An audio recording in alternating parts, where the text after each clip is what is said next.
Olá, graça e paz a todos. A gente começa sempre aqui invocando o nosso Senhor Jesus Cristo e a sua digníssima Mãe, Virgem Maria, para que nenhuma injustiça se cometa nesse canal. Tendo em vista aqui que já está com uns 2 dias que eu venho prometendo passar para vocês aqui algumas passagens sobre esse livro aqui, do Professor Olavo, Diário Filosófico, volume 1. Livro muito bonito, muito cheio de curiosidades da vida particular do professor, que na época quem não tinha Facebook, né, não conhecia o professor. Eu conheci o professor mais recentemente, não tem acesso aqui a esse conteúdo. Então essa é a hora, digamos assim. Você vai conhecer um pouquinho aqui as histórias do professor Olavo. Tem coisas aqui que são muito boas, principalmente no que ele retrata,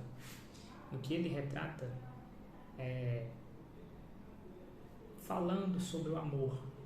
Isso me chama muita atenção. Tem partes aqui que são assim, um primor. Então, para mim, como eu gosto desse tema, o amor, romantismo, inclusive tenho que começar aqui esse calhamaço aqui do Otto-Maria Carpo, que fala sobre o romantismo. Então estou terminando de ler esse daqui. Confesso que é um romance bem curtinho, né, que eu estou fazendo agora, é muito bom. Está terminado Côté, Os Sofrimentos do Jovem Werther, e estou terminando Didascalio. Quando eu terminar esses aqui, aí eu começo a ler o Otto-Maria Carpo, e esse bem aqui assim. Cadê? Esse aqui. Enfim, esse tema é muito, muito bacana quando ele retrata aqui em algumas passagens. Mas também eu não vou falar só disso. Eu vou falar de temas aqui que eu achei que me chamaram a atenção para mostrar para vocês aqui. Aqui na página, para quem tem um livro, na página 587, ele fala o seguinte, ó: como já dizia o meu professor de teatro, Eugênio Kuznet, sou péssimo em fazer qualquer papel que não seja o meu próprio. Interessante isso, né? Quantas vezes aí você que está do outro lado, você não estava num lugar onde você estava fazendo um papel que não era o seu, né? Você estava aí só para cumprir tabela, digamos assim. Você está ali naquele local, mas o que eu estou fazendo aqui, meu Jesus? Isso aqui não sou eu. É mais ou menos isso. Você vendo a personalidade do Olavo, realmente não condizia com isso, né? Em fazer um papel no qual não fosse ele, assim como o Mário Ferreira dos Santos, que é um professor admirava profundamente, e ele dizia que foi o maior filósofo brasileiro, né? Que se há alguém que possa me substituir, substitua. Só me dê um trabalho para mim no qual eu seja insubstituível. Mário Ferreira dos Santos dizia, né? Então é mais ou menos isso. Que você não perca aí a sua essência, né? Digamos assim, não venda a sua personalidade a troco de nada, né? Essa foi uma dos pontos. Vamos ver o outro aqui que eu destaquei. E esse daqui é importantíssimo para você que quer ter uma vida de leitura séria, vida de estudo séria. Começar a aprofundar mesmo aquelas leituras mais densas, né? Olha só o que o professor fala aqui. Para quem tem um livro, essa citação fica na página 524. Olha só. Se uma alma cristã tem medo de contaminar-se com ideias errôneas Isso é a prova de que não está madura para o estudo da filosofia. De modo em geral, para o debate público, Jesus é o Logos, a inteligência divina. Se você tem fé no guiamento dele, não teme absorver as ideias mais torpes e satânicas, porque sabe que elas impressionarão apenas os seus olhos, sem afetar o seu coração. Isso é importantíssimo. Isso é importantíssimo. Aí, aqui ele fala mais abaixo que vai... Eu não vou pensar nem explicar, né? Ele mesmo vai explicar o que ele está falando. Olha só. Você é como Dante no inferno, um observador que chora de piedade, mas não se confunde com os condenados. Mas isso é um grau de maturidade intelectual que não se conquista por mero discurso do prazo. Quem não quer sujar as mãozinhas no corpo do adversário deve ficar longe da briga. Ou seja, se você quiser desvendar, realmente aprender sobre o que é marxismo, sobre o que é esquerdismo, sobre as táticas que eles usam, você vai ter que botar a mão no lixo ali, né? Você vai ter que entrar dentro do esgoto. Mas só que você vai ter que entrar ali dentro daquela caixa de esgoto preparado, com a luva, com aquele macacão que é intransponível, né? É impermeável, para você fazer um trabalho bem feito. E no início ele fala aqui que é a chave. Olha só, no começo do parágrafo ele fala: se uma alma cristã, por isso é que ele fala, né? Se uma alma cristã tem medo de contaminar-se com, ou seja, se a alma é cristã, ou seja, se você acredita em Deus, né? Se você crê, aí sim. Mas como que você se torna aí uma alma cristã? Como é que você percebe isso? Se todas as almas quem criou foi o próprio Deus. Ou seja, você pode ser um cristão e não saber que é cristão. Ou seja, um ateu. A pessoa que é ateu, ele não acredita em Deus e nem no inimigo, que já é uma tática do inimigo, né? No entanto, que quando a pessoa está possuída, o padre vai lá fazer um exorcismo e manda sair em nome de Jesus e o Satanás sai vazado, né? O demônio sai vazado. Porque ele reconhece, ele crê, ele sabe que Cristo tem poder, né? Ou seja, ele conhece e sabe o poder que Deus tem, mas ele quer que você não saiba disso. Ou seja, está na cara, né?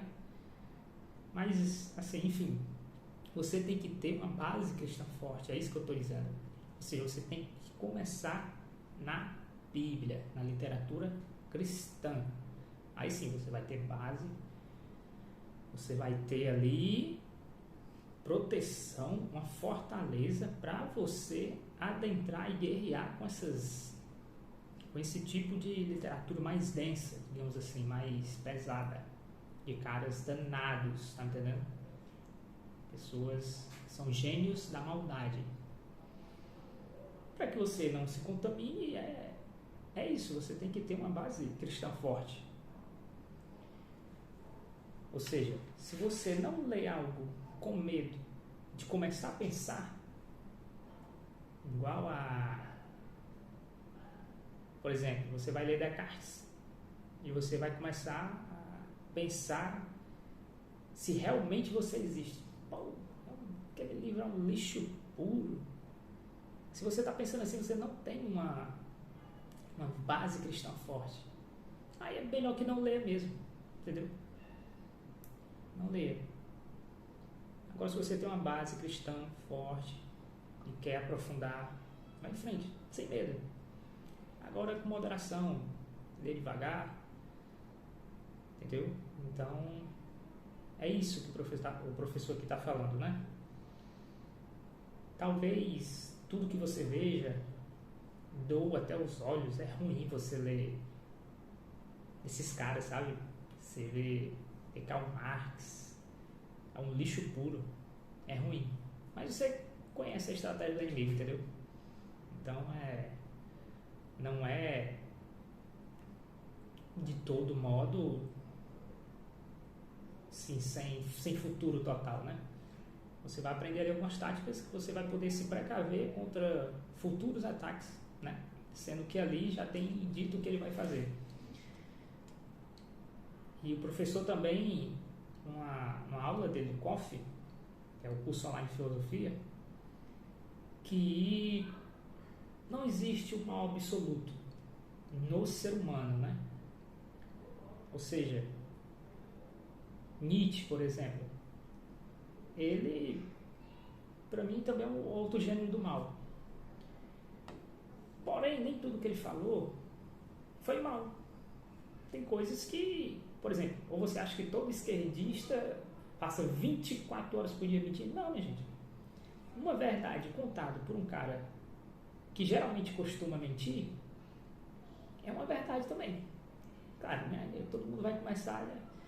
Ih, será que é verdade mesmo? Mas é verdade. A mesma verdade contada por uma pessoa séria e por uma pessoa que não é séria é a mesma verdade. Não tem essa diferença, né? Não tem esse... O que vai ter é um peso maior sobre o espectador, aquela pessoa que está lendo, entendeu? Aí vai ter um peso diferente. Mas a verdade é uma só, independente, né? É isso que ele está falando aqui, que tudo aquilo vai ser ruim para você aos olhos, né? Mas não vai atingir o seu coração. Você não vai se tornar um esquerdista, um ateu, lendo esses caras. Se você tiver uma base cristã forte. Muito pelo contrário, você vai dar altas risadas, você vai começar a rir, meu irmão. Tipo assim, você lê, eu sempre venho aqui bater na mesma tecla. Você vai ler um Santo Agostinho.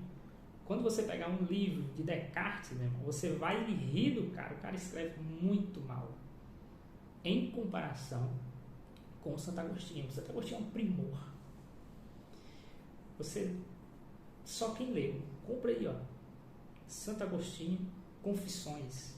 Um livro de R$20, minha gente. É um primor, minha gente. Vocês têm que ter, você que é cristão, tem que ler.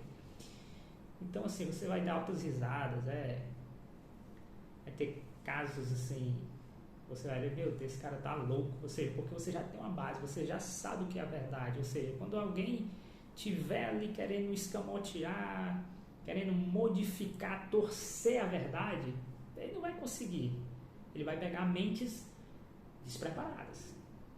Pessoa que vem, né, sei lá, vou dar um exemplo aqui, um jovenzinho de 16 anos vem e quer se meter no mundo aí do Descartes da vida, de Hegel, Nietzsche, Freud. Pô, aí o menino pira, não tem base nenhuma, né, digamos assim, que ele venha sem base nenhuma, né. Pronto, é um menino pira mesmo. Mas se ele tiver uma base forte, não acontece absolutamente nada, a não ser proporcionar ali grandes risadas, né? Entendi, mas esse cara aqui tá louco, esse cara aqui escreve ruim, é péssimo. Mais ou menos isso. Vamos para outro ponto que eu separei aqui para vocês.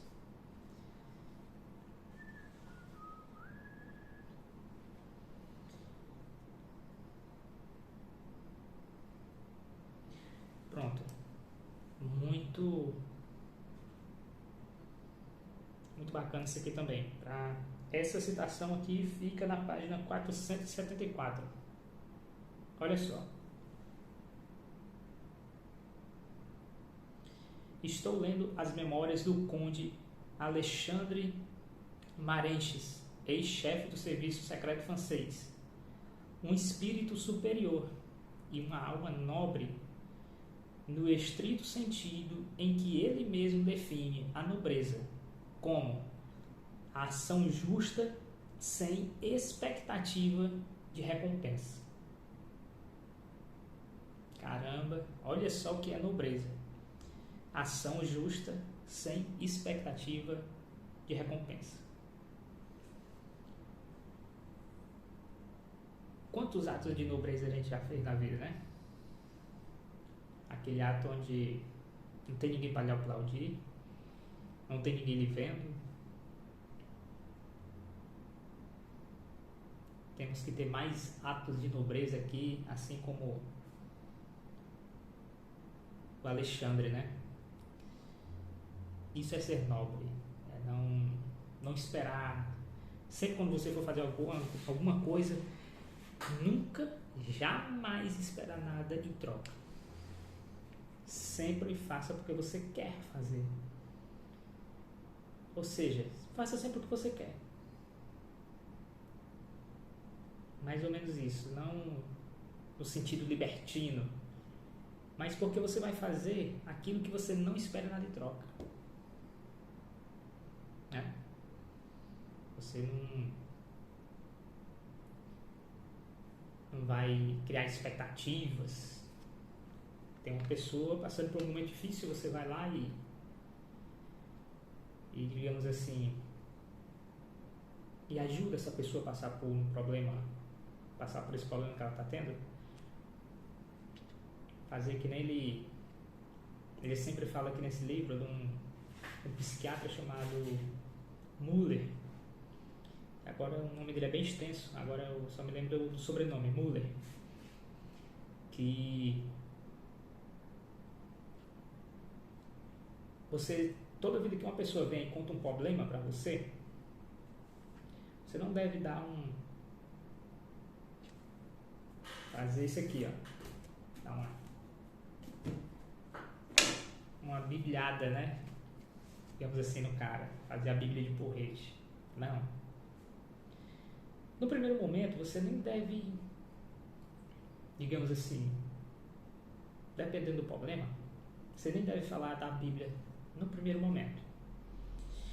A pessoa está engotada. Ela está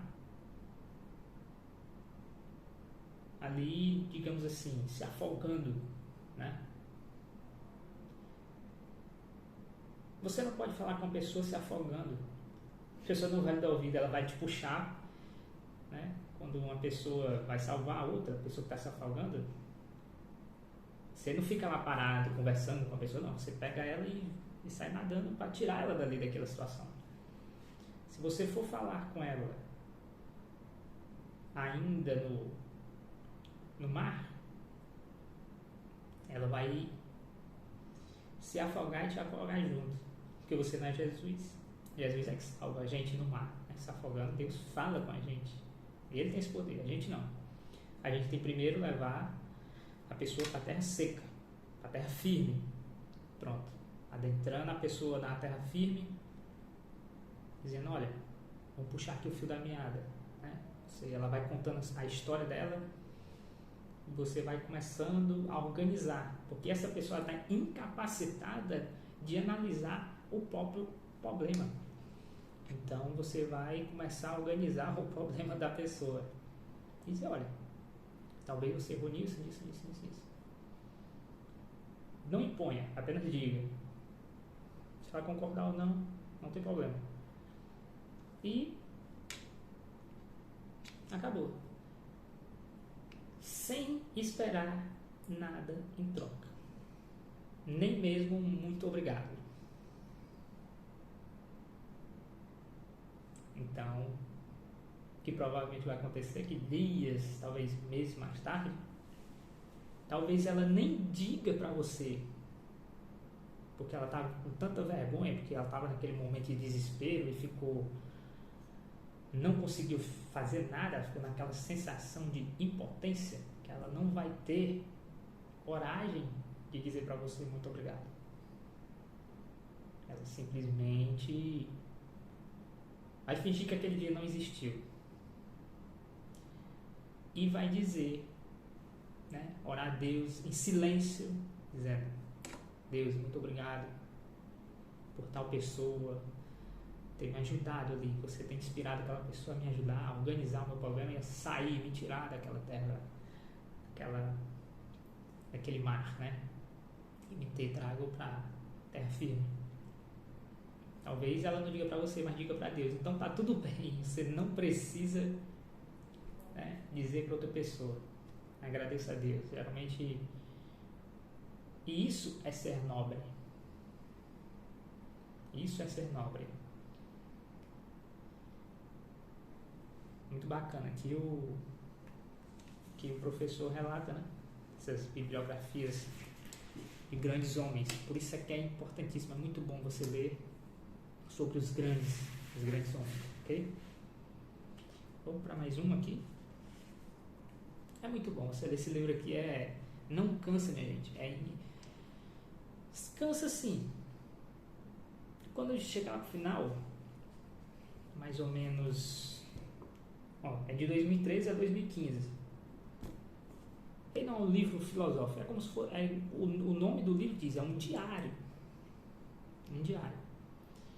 E ele fala de tudo, né? E quando ele começa a falar de política, aí dá uma certa canseira, né? A gente ouvia. Porque no Brasil não existe política, né? Existe um circo. Aí fica cansado, você discute palhaçada, não tem como, né? Por isso é que sempre ele fala aqui da política mais antiga, ele cita os grandes, né? Quando ainda tinha algum nome grande na política. Sendo que agora não tem mais, só tem tiriricas e frotas da vida, né? E bravateiros, então assim, aí dá uma certa canseira, realmente.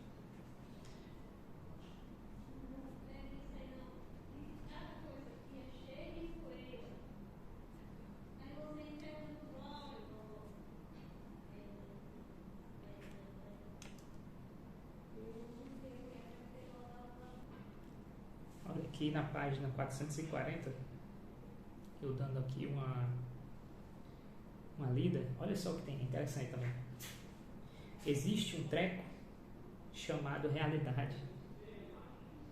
Você sabe que ela existe, mas nunca sabe direito em que ela consiste. Para descobri-la, de pouquinho em pouquinho você tem que diariamente desistir não só das suas ideias, mas da porra da sua personalidade. Vocês não imaginam quantas vezes ao deitar adormeci pensando: amanhã terei de ser uma nova pessoa, porque esta não deu certo. Estar consciente é aprender a realidade, dormir e deixar que ela o apreenda e o remodele, sem que você saiba. Esta é a parte mais importante do aprendizado. Muito top, o professor é foda. Muito bom.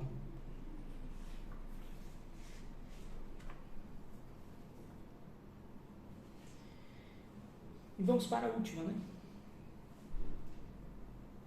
A última quando eu li eu ri bastante, mas é verdade, porque assim, o professor não tem eufemismo, né? Você nunca vai ver do professor Olavo eufemismos, né? Dizer uma coisa que tem um nome e ele dá outra, né? Para ficar mais polido, mais bonitinho, né? Com ele aqui é sempre de bucha, tá entendendo? Olha só o que ele fala aqui na página 428. Olha só. Deus permite que você seja um filho da puta durante algum tempo, só para você aprender os truques e depois ajudar a proteger os seus irmãos contra os filhos da puta permanentes. Então que é verdade, né, gente? Que é na lata mesmo. O professor é muito bacana e é muito sensível, né, a essas coisas da vida, essas nuances da vida. E realmente é isso mesmo. Deus permite mesmo que a gente vacile, que a gente conheça o nosso vacilo e diga: olha, eu vacilei nisso aí, não vai pra isso não. É exatamente isso, só que ele fala aqui de uma forma mais jocosa, né, digamos assim, mais escancarada, que pra quem é polido demais, isso aqui dói nos ouvidos, né, mas pra quem sabe o que é a vida real de fato, não se escandaliza com isso, ao contrário, a gente ri bastante. E é bom a gente ouvir de vez em quando as verdades assim escrachadas, né? Porque a gente vive num mundo de tanta superficialidade, todo mundo querendo ser o que não é. renegando a sua personalidade, assim, vendendo a preço de banana. Quando você vê um homem desse daqui, você, pô, esse cara é ele mesmo. Pô. E ele é realmente isso aqui, ele fala desse jeito aqui, tanto para um embaixador, como aqui para nós, né, réis mortais, digamos assim. Então, assim, o professor Olavo é foda. Pessoal, foi essas partes que eu separei aqui só para dar assim, um gostinho do que o professor Olavo fala nesse livro. Tem muita gente, aqui tem muita coisa boa. Para mim, eu gosto do tema o amor, tem bastante. Eu vou separar, eu vou fazer um outro vídeo falando só sobre que ele relata aqui sobre o amor, sobre o sentimento, né, sobre as ações que juntas formam o amor. Então vai ser um negócio bacana. Prometo fazer isso para vocês. E é isso, gente. Comprem esse livro. Ele é uns R$80, tá? Mais ou menos R$80, mas vale a pena. Vale muito a pena, principalmente para quem é estudante do professor Olavo. Um grande homem, né? Bacana o livro. Simplesmente um calhamaço. Tem deixa eu ver quantas páginas tem. 735. Então, comprem e se deleitem, né? Com grandes ensinamentos do professor. Fiquem com Deus. Graça e paz a todos. E até o próximo vídeo.